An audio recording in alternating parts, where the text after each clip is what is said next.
en el tema de la responsabilidad social empresarial. Yo veo un gran futuro entre Colombia y Puerto Rico.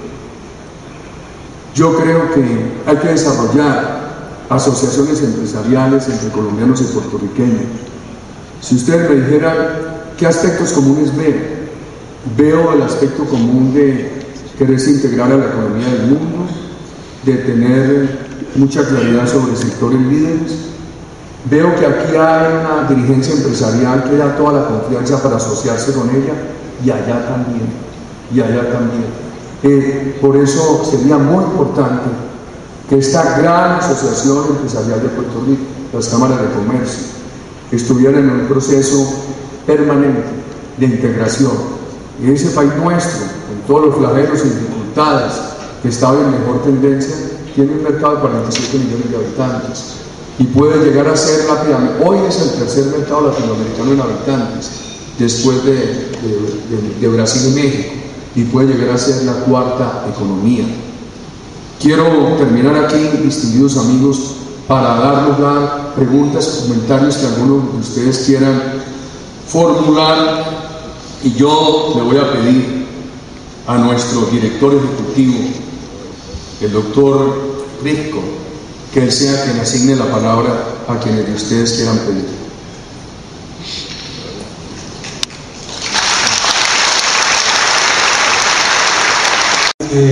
Tiene y sigue teniendo un gran peso en formación humanística, pero no necesariamente tecnológica.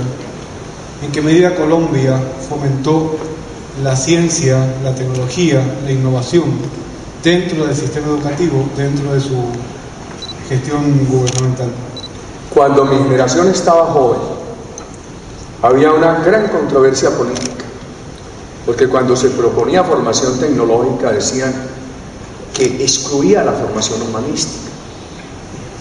Y desde los sectores empresariales se decía, ¿por qué solamente hay formación humanística y no tecnológica? Yo creo, para bien de América Latina, que hoy esa controversia esté bastante superada.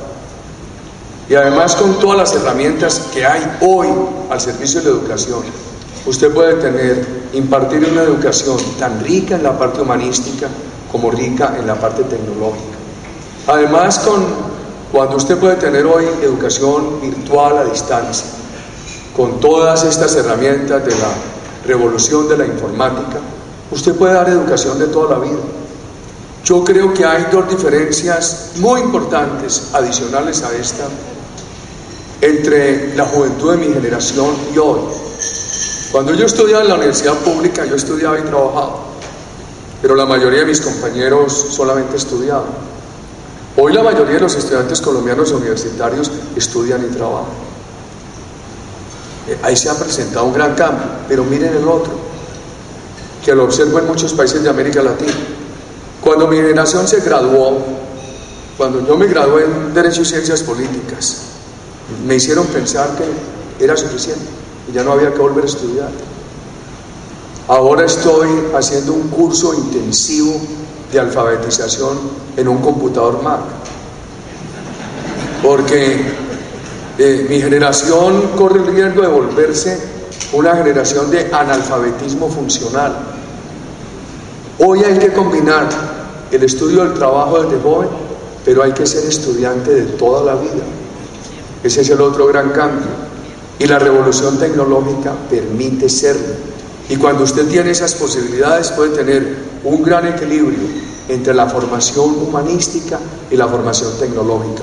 Hoy no son excluyentes. Sintéticamente, ¿en qué medida el sistema académico colombiano fomenta el empresarismo? ¿En qué medida el sistema académico colombiano fomenta el empresarismo? Nosotros pasamos, hay un instituto que se llama SENA, se financia con un impuesto a la nómina del 2%.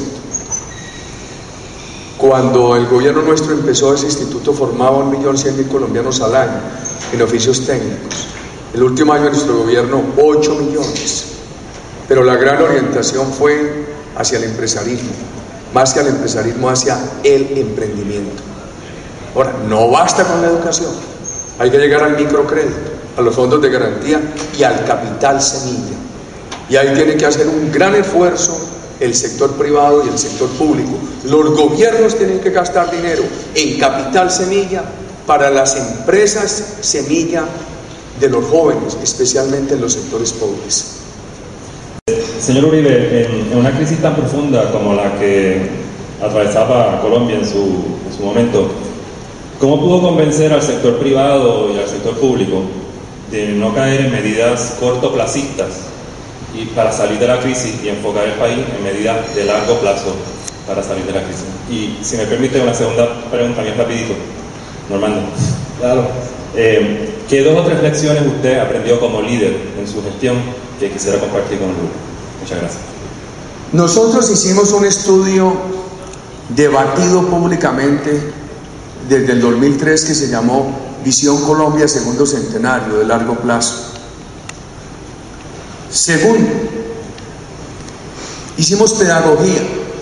A mí me preguntaban mucho cuánto se demora su gobierno para rescatar la seguridad, para derrotar a la guerrilla, a los paramilitares, a todo el narcotráfico.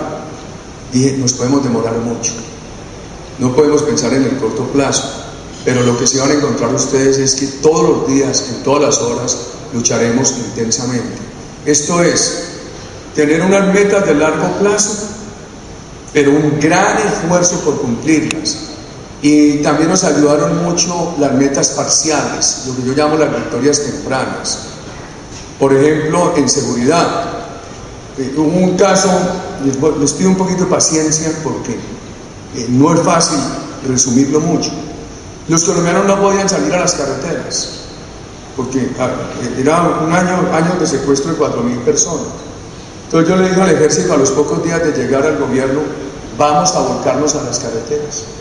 El ejército y la policía decían, no se puede, porque entonces descuidamos la retaguardia. Le dije, mire, este país cree hoy que la seguridad no es posible.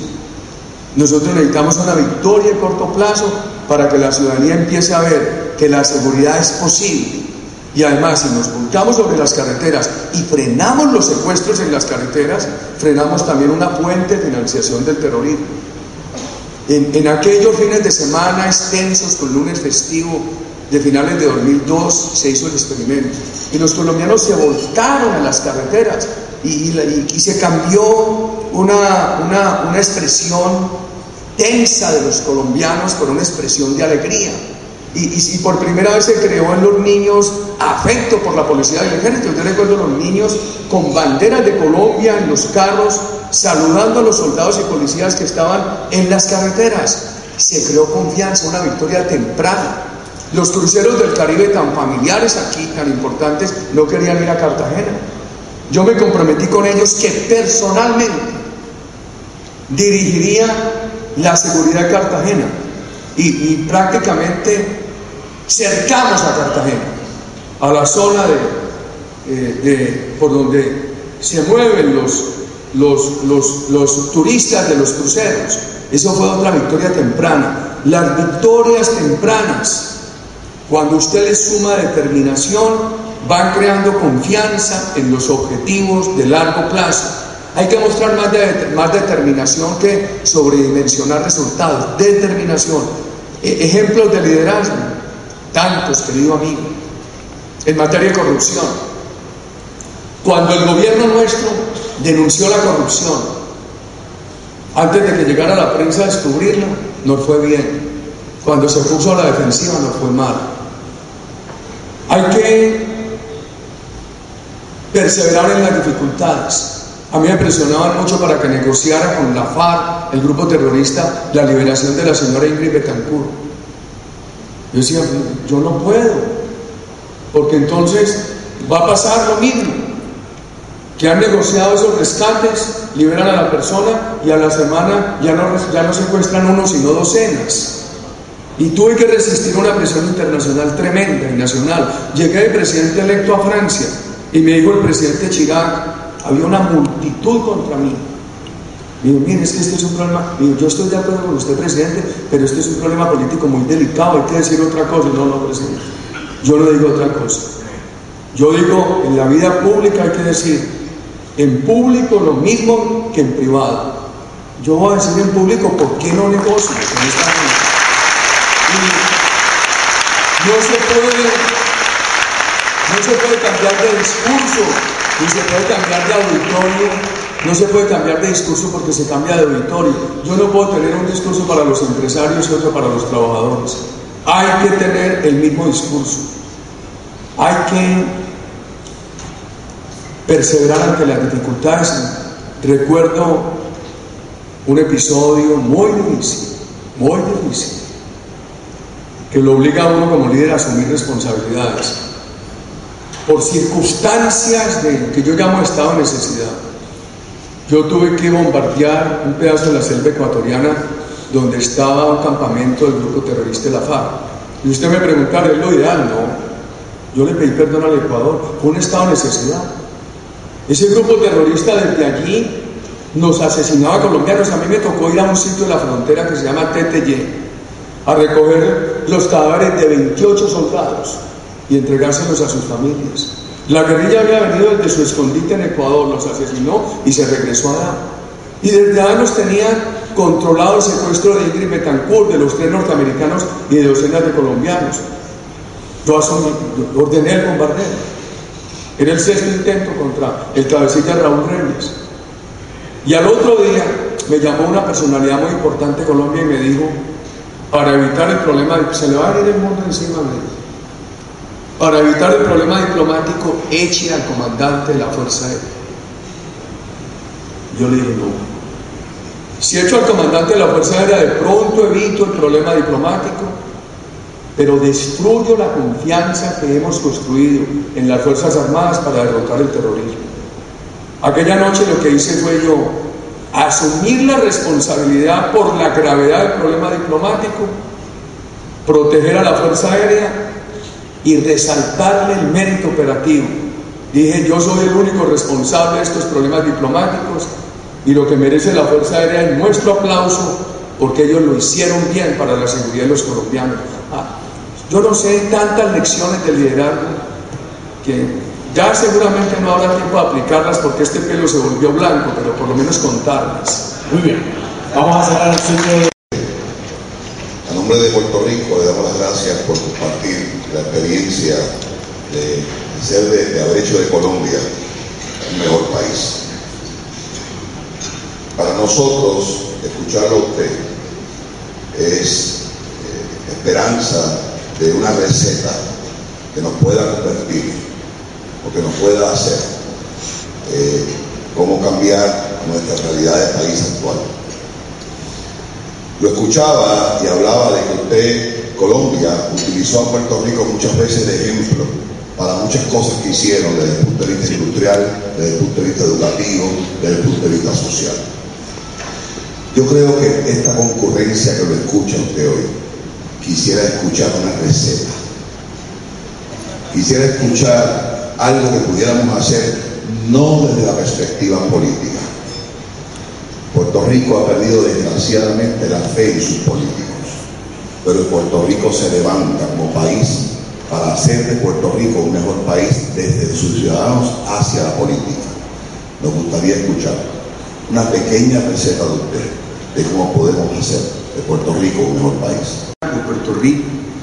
Por eso uno se vuelve muy cuidadoso y muy prudente para no lanzar expresiones que puedan ser irrespetuosas o de participación imprudente. Yo le he dicho al sector privado en muchos países lo que quiero compartir con ustedes esta noche en Colombia.